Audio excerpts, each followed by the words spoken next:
So now let's look at two more transformations. Okay, so this time we're looking at a translation parallel to the x-axis. So in this particular case, these next two transformations that I'm looking at are going to actually affect the x-coordinate. The other two transformations that we worked with, they were affecting the y-coordinates, and the x-coordinates were staying exactly the same.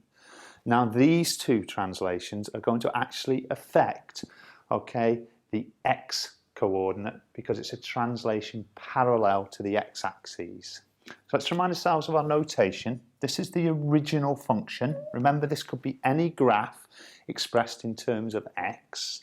And what we're actually doing, we're asked to draw a graph of the new function. And remember, this letter A is just standing for a number. Okay, it can stand for any number at all. Now what basically happens to the graph is it changes the x-coordinate in the completely opposite direction. So when we did those, when it was affecting the y-coordinate, it affected the y-coordinate exactly how we would expect it to. So say it had a times 3 in front of it, in front of the function, it multiplied the y-coordinate by 3. Say it had a plus 6, it took the y-coordinate and it raised it up 6. These affect the x-coordinate in completely the opposite way. So if this was plus 4, it would actually take 4 off the x-coordinate. It would keep the y-coordinate exactly the same. So if it was a minus number, say it was negative 3, it would affect the x-coordinate by adding 3 to the x-coordinate. So let's look at a question. This is the original function, the original graph, and you can see we've got 3 key coordinates. The coordinates are minus 4, 0, and 4, 0. That's where it's cutting the x-axis. And this key coordinate, 0, minus 2, where it cuts the y-axis. Now the best way to do a question of this type is just to take the 3 coordinates and follow this rule. It changes the x-coordinate in the opposite way, but remember, it doesn't affect the y-coordinate. Why is it called a translation parallel to the x-axis? What you're actually physically doing is taking this graph and shifting it. Remember when we did transformations, translations just means taking the graph, picking it up and moving it in a set direction. The set direction we're moving it is parallel to the x-axis, so we're just moving it in this manner. So let's look at our first transformation. Our first transformation is to take the original graph, fx, and we're now saying fx minus 2, but notice that minus 2 is within the bracket. Okay, that's telling me it's going to affect the x-coordinate. If that minus 2 wasn't within the bracket and was out here, that means it's going to affect the y-coordinate. And remember, it affects the y-coordinate in the way we expected. We take all those y-coordinates down too. This one's inside the bracket, so it affects the x-coordinate in the opposite direction. So let's have a look at the coordinates we've got. We've got minus 4, 0. We've got 0, minus 2. And we've got the coordinate 4, 0.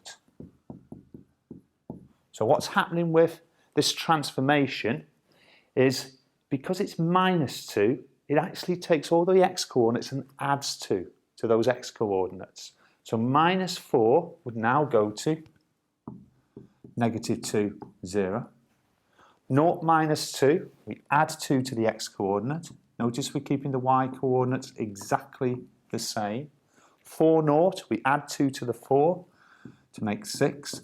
So that is 6, 0. We're now asked to sketch the graph. So what's happened to all these coordinates? All we've done is we've shifted in that direction by 2. So minus 4, 0 has gone to minus 2, 0. Okay. 4, 0 has gone to 6, 0.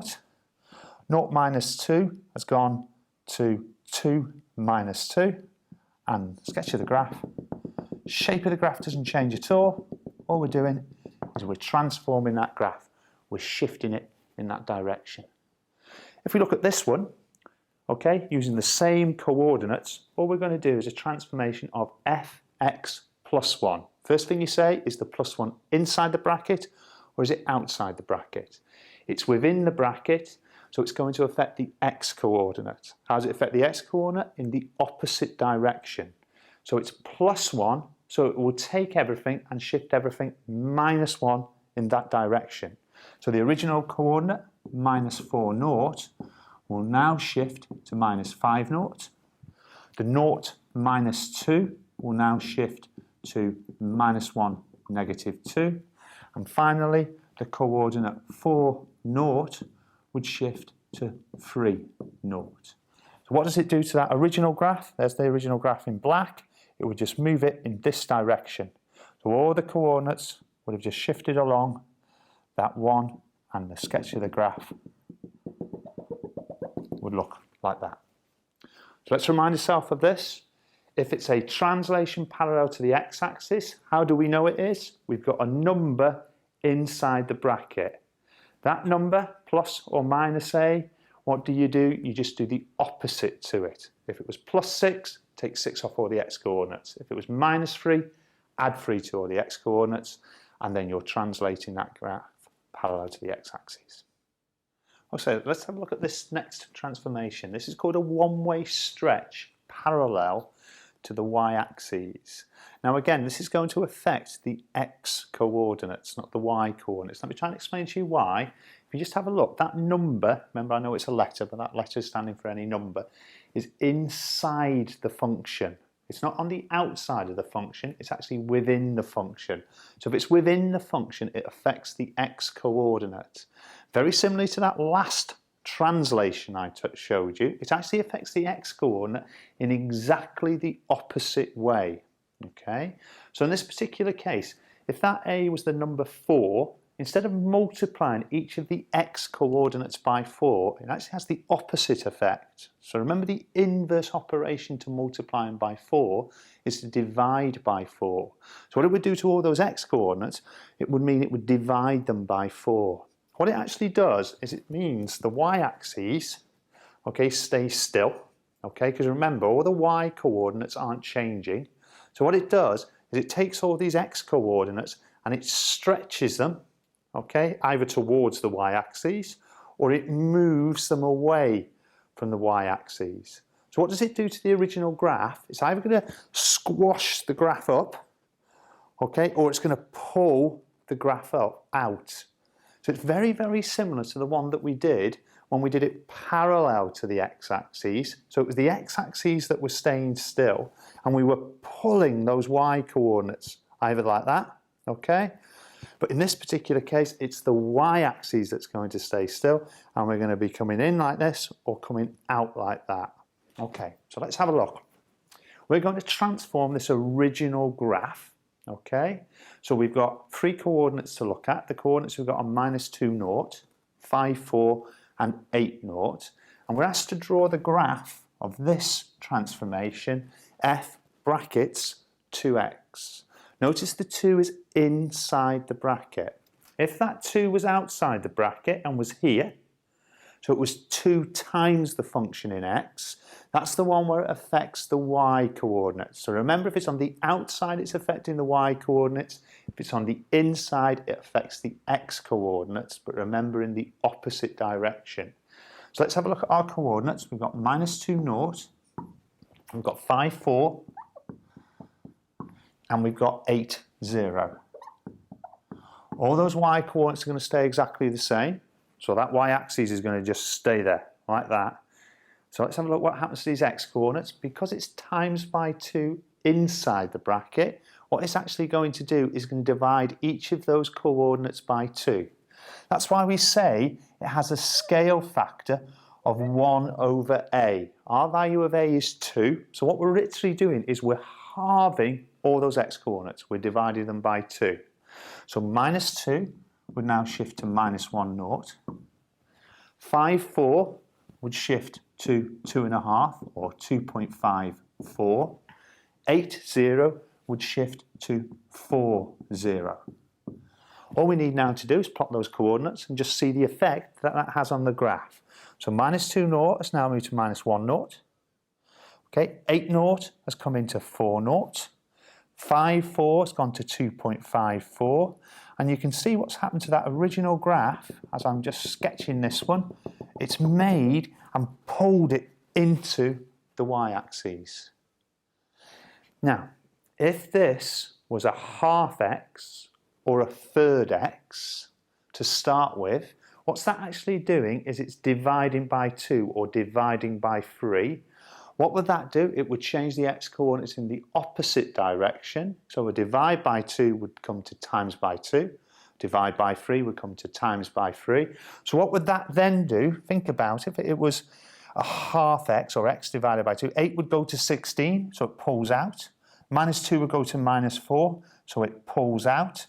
That 5, 4 would go to 10, 4. So the graph is being pulled, it's being stretched parallel to the x-axis, with that y-axis being the axis that we're stretching it on. So, to summarise at the moment then, we've got 4, transformations. All right, 4 transformations. We've got 2 translations and 2 stretches. Okay, remind yourselves of the 2 translations.